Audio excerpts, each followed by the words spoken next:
At the beginning of the movie, we see a boy named Isaac in a house. He is then seen sitting in a room, looking at a vent. This transitions into a flashback of young Isaac, accompanied by his stepmother Laura, visiting a hospital where his comatose father, James, is about to be taken off the ventilator. Laura asks Isaac to say a final goodbye to his father. James's body and face are completely wrapped in bandages. As the lighting shifts to a dramatic, eerie tone, James's face momentarily appears demonic. Then the scene cuts abruptly. The scene then shifts to Laura and Isaac driving home. Once there, Laura offers him something to eat, but Isaac declines and retreats to his room. Laura spends the evening watching old videos of James, where he gifts her a puppy named Bella, and another where James gives Isaac a handheld device while Laura gives him a set of colors. Meanwhile, in the present, Isaac is seen playing with the same handheld device his father had gifted him. His bedroom walls are covered with eerie, unsettling drawings of monstrous creatures. Next day, a lawyer visits to discuss James's will.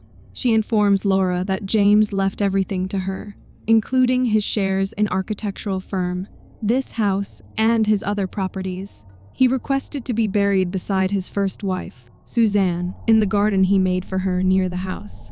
Then a social service representative, Mary, tells Laura that Isaac has no living relatives. Both of his biological parents were only children. If she declines Isaac's guardianship, Isaac will be placed in foster care or sent to an institution. Later, Laura calls her mother, who advises her to take the inheritance and leave Isaac to foster care. However, Laura remains uncertain. That night, while Laura is asleep, a dramatic blue light falls on her. She opens her eye and sees a shadowy figure outside. The next day, a family friend named Robert visits to check on Isaac. During their conversation, Laura confides in him, expressing her belief that Isaac doesn't like her. It's also revealed that Robert is going through a divorce. Later, he approaches Isaac and gently tells him that he's there for him if he ever needs anything, assuring him that he'll check in again soon. Later that night, Laura enters Isaac's room to comfort him. Isaac asks what happened to his father. Laura gently tries to explain that James's mind had stopped functioning, even though machines were still keeping his body alive, and that the doctors had advised turning off the life support. Isaac pushes further, asking how they could be certain his father was truly gone.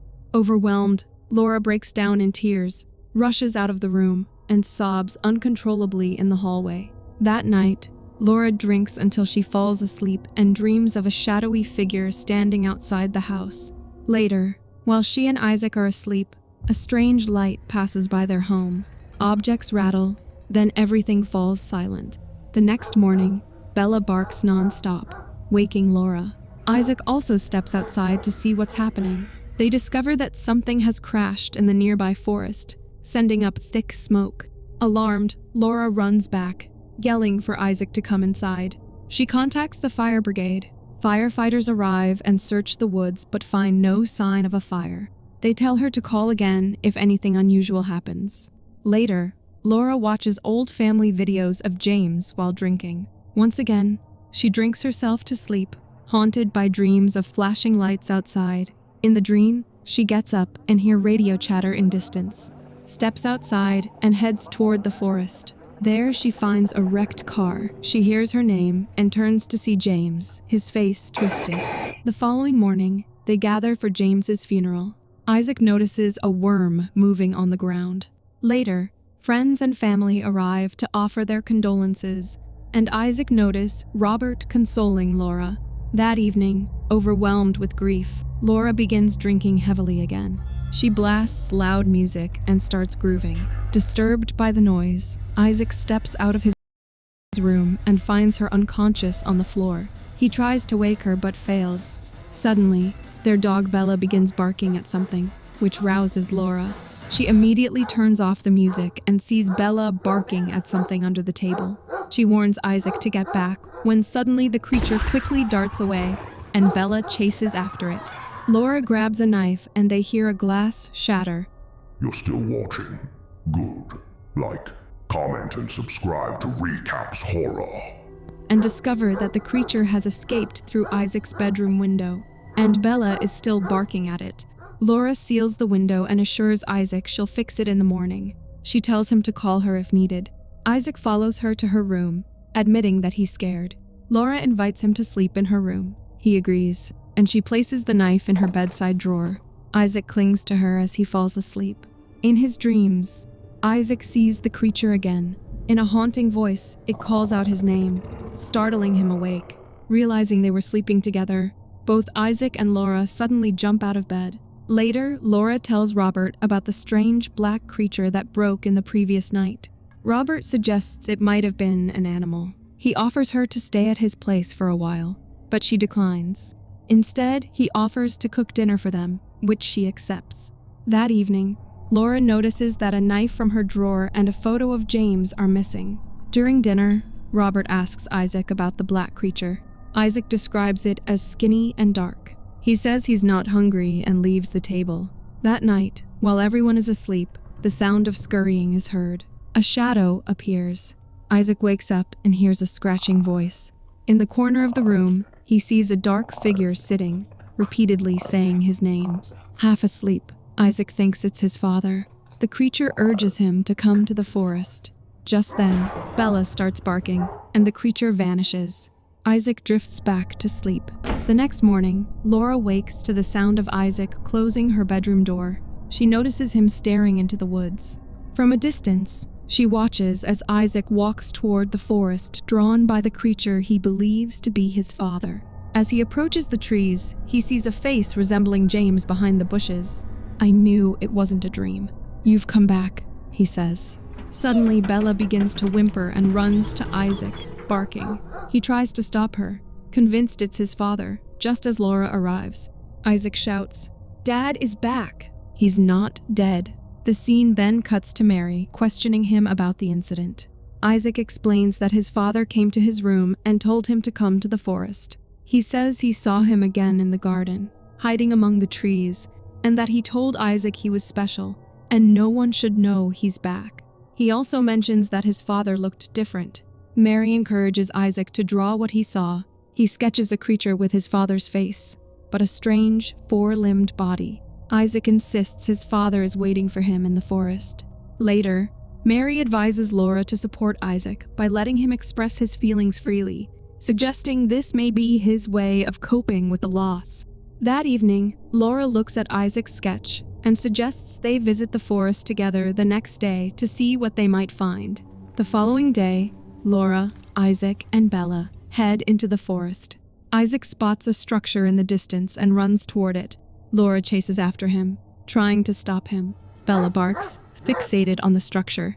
Laura warns Isaac to stay away from it, but he insists that his father built it for him. As she tries to hold him back, Isaac strikes Bella in the face and makes another attempt to go inside. Laura quickly restrains him and forcibly pulls him away. That evening, Laura calls Robert and tells him about the incident.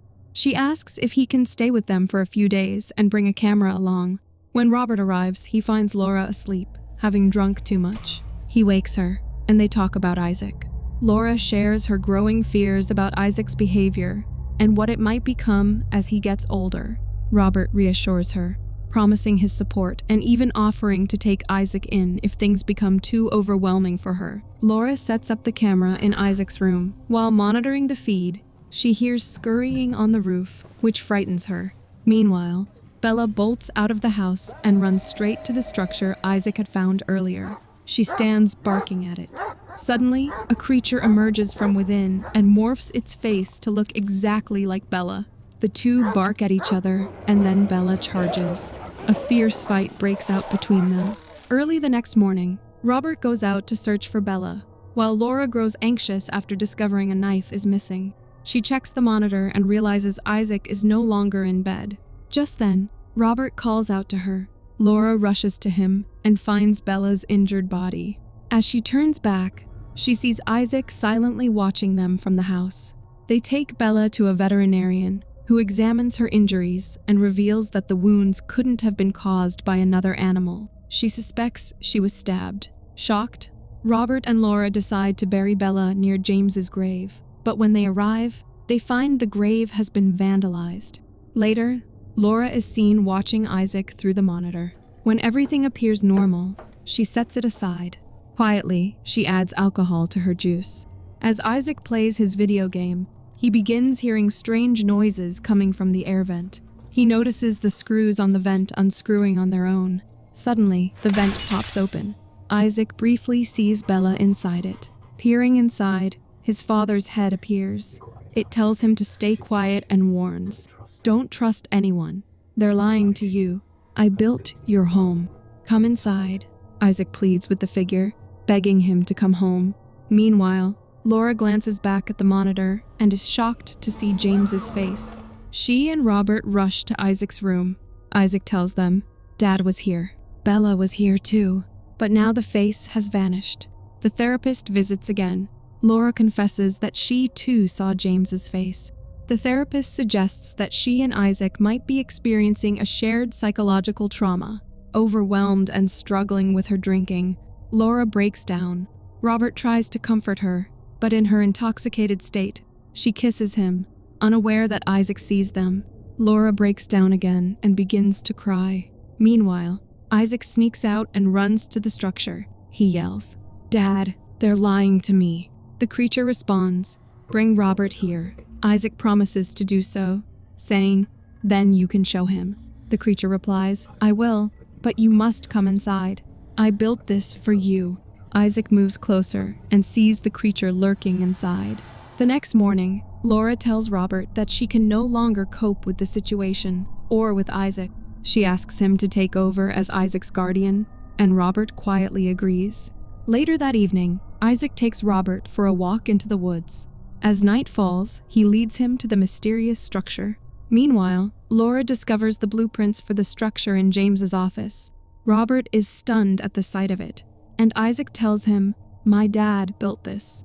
When Robert asks what's inside, Isaac admits he's never been inside himself. He then asks Robert to wait outside. As they wait, Robert gently asks if Isaac would like to come live with him. Isaac says he doesn't want to. When Robert asks what he does want, Isaac replies, "I want you to see Dad." Robert insists that his father is dead, but Isaac begins yelling in frustration. Suddenly, a noise comes from within the structure. Robert shines his flashlight inside and is horrified to see a creature with James's face. Startled, he turns and urges Isaac to run. The scene shifts to the next morning.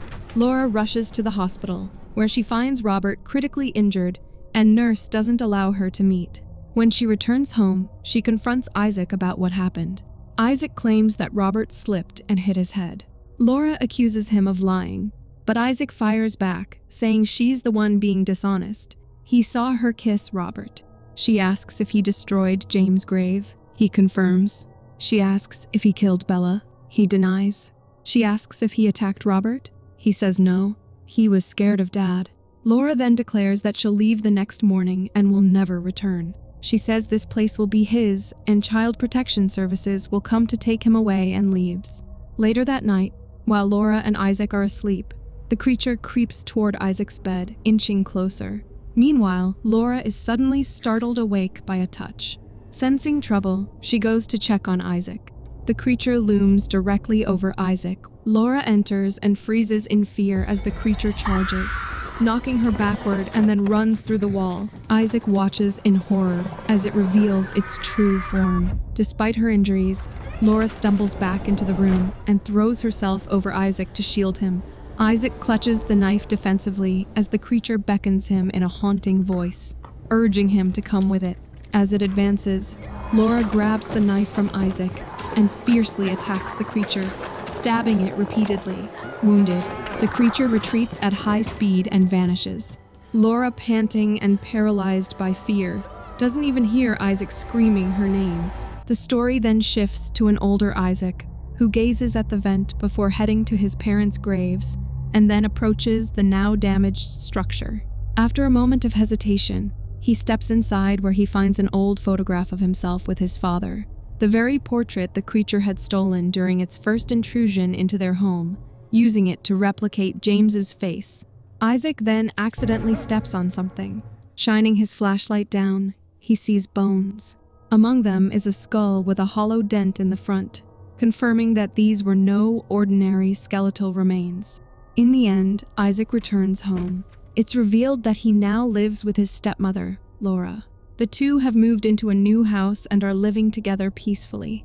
With this, the movie ends here. Thanks for watching. If you enjoyed the chills, hit that like button, subscribe, and turn on notifications so you never miss a scare. Until next time, stay spooky.